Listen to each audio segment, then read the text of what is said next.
संस्कृत संचयन चैनल पर आपका हार्दिक अभिनंदन है। झारखंड में जेएसएससी की तरफ से आपके लिए बहुत ही अच्छी वैकेंसी आई है। इन दिनों फॉर्म भरा जा रहा है, आपको फॉर्म भरना चाहिए। और उसमें द्वितीय वैकल्पिक विषय के रूप में संस्कृत भाषा लीजिए। संस्कृत भाषा 100 नंबर का प्रश्न पत्र है। इसमें होता क्या है कि प्रथम प्रश्न पत्र में इंग्लिश 50 नंबर का और 50 नंबर का हिंदी है, जिसमें से आपको पासिंग मार्क लाना है 33 नंबर। द्वितीय प्रश्न पत्र संस्कृत भाषा आप ले सकते हैं, अन्य भाषा जिनका अच्छा है उनको ले सकते हैं, परंतु मैं कहूंगा यदि आप संस्कृत भाषा के विषय में थोड़ा बहुत भी जानते हैं तो संस्कृत भाषा लीजिए, क्योंकि संस्कृत भाषा में आप अच्छा नंबर ला सकते हैं। 100 नंबर का प्रश्न पत्र है। तृतीय प्रश्न पत्र 150 नंबर का है, जिसमें सामान्य अध्ययन पढ़ना है आपको।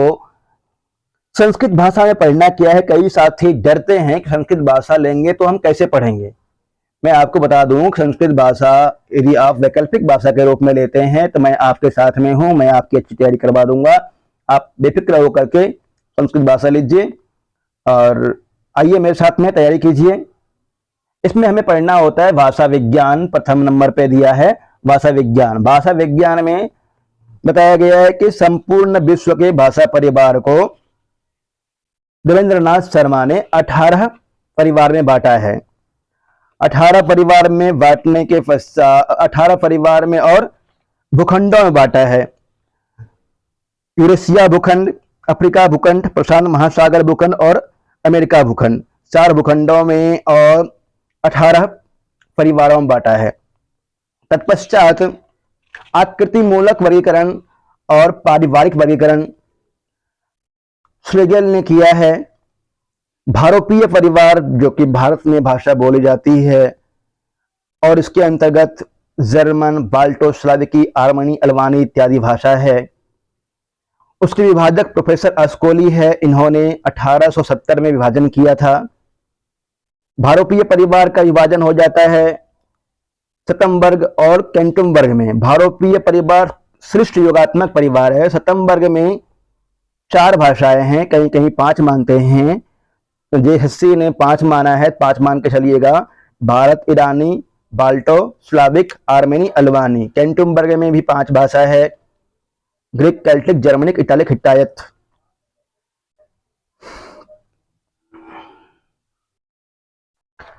आकृति मूलक वर्गीकरण अयोगात्मक और योगात्मक 2 रूप से विभाजन हुआ है इसका। फिर उसके बाद अश्लिष्ट, श्लिष्ट, प्रश्लिष्ट विभाजन हुआ है। इसमें प्रश्न पूछ लेगा कि संस्कृत भाषा किस तरह की भाषा है। संस्कृत भाषा श्लिष्ट संयोगात्मक भाषा है। हिंदी भाषा बहिर्मुखी वियोगात्मक है और संस्कृत भाषा बहिर्मुखी संयोगात्मक। भाषा विज्ञान में आगे आपको पढ़ना है ध्वनि, उच्चारण स्थान, स्पर्श वर्ण, अंतस्थ वर्ण, संघर्षी इत्यादि, नाद, घोष, अल्पप्राण, ये सभी भाषा विज्ञान के अंतर्गत पढ़ना है। संस्कृत साहित्य का इतिहास। संस्कृत साहित्य के इतिहास में काव्य, कवि एवं कवि का निवास स्थान, कवि का समय, कवि ने कौन कौन से काव्य की रचना की है, उस काव्य में क्या विशेषता है, इसका सामान्य परिचय। वैदिक साहित्य, वेद, ब्राह्मण, आरण्यक, उपनिषद। वैदिक साहित्य में 4 स्तंभ है, वेद, ब्राह्मण, आरण्यक और उपनिषद। 4 वेद है, ऋग्वेद, यजुर्वेद, सामवेद, अथर्ववेद। वेदों से फिर ब्राह्मण, कौन कौन से ब्राह्मण हुए हैं, और फिर आरण्यक, उपनिषद। ये याद कर लेना है, किस तरह से करना है मैं बता दूंगा। वेदांग, वैदिक साहित्य के बाद वेदांगों की रचना हुई सूत्र साहित्य की, और वे 6 हैं। शिक्षा, कल्प, व्याकरण, निरुक्त, छंद, ज्योतिष। इसमें अधिकतर प्रश्न यहीं से होता है। शिक्षा घ्राणम तो वेदस्य, मुखम व्याकरणम स्मृतम, ज्योतिषम मायनम चक्षुः, निरुक्तम श्रोत्रम उच्यते, छंदः पादोत वेदस्य, संगमधित्यैव ब्रह्मलोके महीयते। ये प्रश्न पूछता है, इसमें से क्वेश्चन आ जाता है वेदांग में से। व्याकरण में पढ़ना है आपको स्वर, व्यंजन, स्वर कितने हैं, वैदिक स्वर कितने हैं, लौकिक स्वर कितने हैं, और पाणिनि के अनुसार कितने स्वर है, व्यंजन कितने हैं, स्वयं राजन्तः इति स्वरः, अन्वभवति व्यंजनम इति, स्वर और व्यंजन का लक्षण है। वर्ण, वर्ण पढ़ना है, वर्ण कितने हैं, वर्णास 63 पाणिनि के अनुसार। फिर वैदिक वर्ण कितने हैं, लौकिक वर्ण कितने हैं, ये याद करना है। स्वर वर्ण, ध्वनि, पद, वाक्य, संज्ञा, संज्ञा आपको जानकारी ही है इसके विषय में, इसी को थोड़ा सा विशिष्ट रूप से पढ़ लेना है। सर्वनाम, विशेषण, क्रिया विशेषण, अव्यय, अव्यय में से क्वेश्चन होता है, अव्यय दे देगा और पूछेगा इसमें से, एक वाक्य देगा, पूछ लेगा इसमें से अव्यय कौन सा है। अव्यय कहते हैं जिसका तीनों लिंगों में, तीनों सातों विभक्तियों में और तीनों वचनों में उसका रूप नहीं चलता है, जो व्यय नहीं होता है उसको अव्यय कहते हैं। शब्द रूप, शब्द रूप याद कर लेना है। शब्द रूप मुख्य रूप से नीचे दिया हुआ है, उसको ही याद करना है। धातु रूप, धातु रूप भी आपको मुख्य रूप से पाठ्यक्रम में दिया हुआ है नीचे, उनको ही याद करना है। कृत प्रत्यय, कृत प्रत्यय, तद्धित प्रत्यय, कृत प्रत्यय में कत्वालय, फुनियत, कतवतुः, ये सब प्रत्यय हैं, किस तरह का प्रयोग होता है याद करना है, बहुत ज्यादा नहीं है, कर लेंगे इसको। तद्धित प्रत्यय, स्त्री प्रत्यय, स्त्री प्रत्यय ताप, डाप, चाप, गिप, गिस, गिन और उंग, ये स्त्री प्रत्यय हैं। संधि, स्वर संधि, व्यंजन संधि और विसर्ग संधि पढ़ना है। समास में आपको पांचों समास के पढ़ना है। तत्पुरुष समास, अव्ययभाव समास, तत्पुरुष समास, कर्मधारय समास, बहुब्रीहि समास और द्वंद्व समास तथा वाक्य रचना पर आधारित होंगे।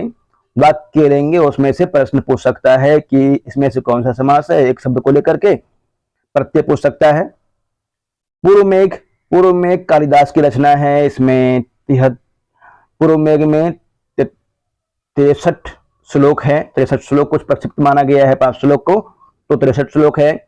उत्तर रामचरितम भवभूति की रचना है, उत्तर रामचरितम में 7 अंक है, पूरी तरह से नहीं पढ़ना है इसका सामान्य अध्ययन करना है। मैं अंक वाइज आपको विशेष प्रश्नों को लिखवा दूंगा और विशेष सूक्तियों को, उनको याद कीजिएगा। अभिज्ञान शाकुंतलम का 4th अंक पढ़ लेंगे और विशेष प्रश्न जो बनता है उसको याद कर लेना है। कादंबरी, सुखनासोपदेश, बाणभट्ट की रचना है सुखनासोपदेश।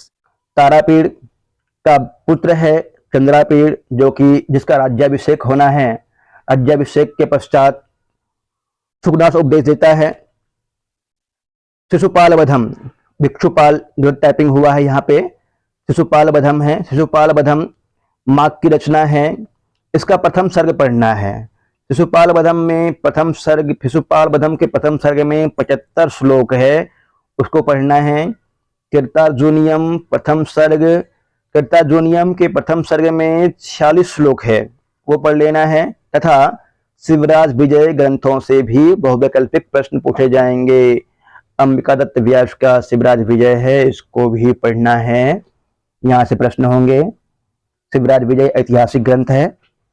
शब्द रूप, निम्न शब्दों के 7 विभक्तियों में, इसमें थोड़ा सा मेहनत हमें यही वाला पार्ट में करना है। पूर्व मेघ, उत्तर रामचरितम, अभिज्ञान शाकुंतलम, कादंबरी, सुखनासोपदेश, शिशुपाल वधम, कीर्तार्जुनियम और शिवराज विजय, इन ग्रंथों पे हमें समय देना है, अन्य आपको याद करना है। शब्द रूप, निम्न शब्दों के 7 विभक्तियों में रूप याद करना है। बालक, लता, नदी, मुनि, गुणी, साधु, भवत, अस्मद, युष्मत, तत्। तीनों लिंगों में रूप चलेगा तत् का, सर्व का, पुल्लिंग, स्त्रीलिंग और नपुंसकलिंग में। युवती का तीनों लिंगों में रूप नहीं चलता है। लेखनी, रेणु, पयस, वस्तु तथा आत्मन, इनका रूप याद करना है। मतलब बालक का शब्द रूप याद कर लेंगे। कुल मिलाकर के 8 16 8 या 24, वैसे 21 होता है, सत्य 21, परंतु संबोधन को मान करके चलें तो 24 शब्द याद करना है आपको। एक याद कर लेंगे तो बहुत कठिन नहीं है, सरल है शब्द रूप याद करना, याद हो जाएगा। धातु रूप, लट, लोट, विधिलिंग, लंग लकार तथा लंग और लिट। लट, लोट, विधिलिंग, लंग, लिट लकार में रूप याद करना है। 5 लकार आसान होता है, पठति पठतः पठन्ति पठसि पठतः पठत पठामि पठाव पठामा। गम का बनाते हैं गच्छति गच्छता गच्छन्ति गच्छसि गच्छता गच्छत गच्छामि गच्छाव गच्छामा। इसमें से आप एक शब्द एक धातु रूप अच्छी तरह से याद कर लेते हैं पांचों लकारों में, तो सबका याद करना आसान हो जाएगा। सबका एक जैसे चलता है, हल्का फुल्का परिवर्तन है। जैसे कि मुझ का यदि लिट लकार में बनाएंगे तो मोक्षति बन जाता है। स्था का लट लकार में तिष्ठति बनेगा, परंतु लिट लकार में बनाएंगे तो स्थास्यति बन जाता है। यच्छ यच्छति, सच शक शक्नोति तथा अर्च अर्चति अर्चतः अर्चन्ति रूप बनेगा। पठ लट लकार में बताया आपको, पठति पठता पठन्ति। लिट लकार में रूप चलाएंगे पठिष्यति पठिष्यतः पठिष्यन्ति। लोट लकार में पठतु पठताम पठन्तु पठ पठताम पठत पठानि पठाव पठामा। विधिलिंग में पठेत पठेताम पठेयु पठे पठेतम पठेत पठेयम पठेय पठेम। लंग में अपठत अपठताम अपठन अपठः अपठतम अपठत अपठम अपठाव अपठाम। और फिर एक याद कर लिए तो दूसरा भी बन जाएगा। गम गच्छति गच्छता गच्छन्ति गच्छसि गच्छता गच्छत गच्छामि गच्छाव गच्छाम। लोट में बनाएंगे गच्छतु गच्छताम गच्छन्तु गच्छ गच्छतम गच्छत गच्छानि गच्छाव गच्छाम। यदि दृश्य का लोट में चलाएंगे तो पश्यतु पश्यताम पश्यन्तु पश्य पश्यतम पश्यत पश्यानि पश्याव पश्याम। थोड़ा बहुत परिवर्तन है, परंतु एक जैसा एक रूप याद कर लेंगे पांचों लकारों में तो आगे याद करना आसान होगा, बहुत आसान है। सिर्फ आपको जोर देना है भाषा विज्ञान में, वैदिक साहित्य में और पूर्व में एक उत्तर रामचरितम मतलब साहित्य वाला हिस्सा में थोड़ा सा मेहनत करना है। इसमें हम लोग क्वेश्चन प्रैक्टिस कर लेंगे अधिक से अधिक, आपका चयन निश्चित है और बहुत ही अच्छा पोस्ट है, आपको मेहनत करना चाहिए। मैं तो ये कहता हूँ संस्कृत विषय लीजिए और आइए तैयारी करते हैं आपके उज्जवल भविष्य की कामना के साथ में। यदि आप इस चैनल पे पहली बार हैं तो इस चैनल को सब्सक्राइब कर लें। धन्यवाद।